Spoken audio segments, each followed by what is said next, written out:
नाशिकच्या जवळ किंवा त्र्यंबकेश्वरच्या जवळ हरिहर नावाचा किल्ला आहे, जो त्याच्या अद्वितीय पायऱ्यांच्या एका स्ट्रक्चरसाठी ओळखला जातो. आता त्या पायऱ्या अशा आहेत की ज्या अतिशय थ्रिलिंग आहेत. त्या पायऱ्यांना पकडायला तिथे त्यांनी कोनाडे केलेले आहेत, म्हणजे खाचा केलेल्या आहेत, आणि त्या पकडून तुम्ही जाऊ शकता.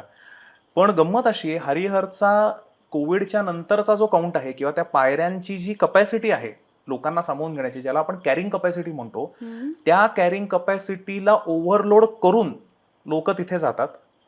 त्या पायऱ्या पावसाळ्यामध्ये संपूर्णपणे शेवाळलेल्या असतात आणि त्या पायऱ्यांचं एका प्रकारे थोडंसं विचित्र वैशिष्ट्य असं आहे की वरचा माणूस जर गडगडला तर तो खालच्या सगळ्या माणसांना एक जात खाली घेऊन जाईल, इतकं ते डेंजर आहे.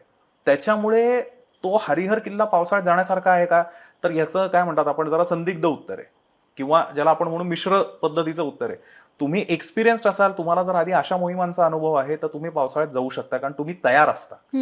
तुम्ही कदाचित रोप लावू शकता, तुमच्याकडे चांगल्या ग्रिपचे शूज आहेत, किंवा तुम्हाला माहिती आहे की कुठला होल्ड तुम्ही कुठं हात ठेवून तुम्ही जाऊ शकता. पण ज्या वेळेला तुम्ही टोटली नवीन आहात, ज्यावेळेला तुम्ही फ्लोटर घालून त्या प्रचंड शेवाळलेल्या दगडावरनं जाता, ज्यावेळेला तुमच्या मागे लोकांची लाईनच्या लाईन लागलेली आहे, त्यावेळेला काय कराल तिथे जाऊन तुम्ही?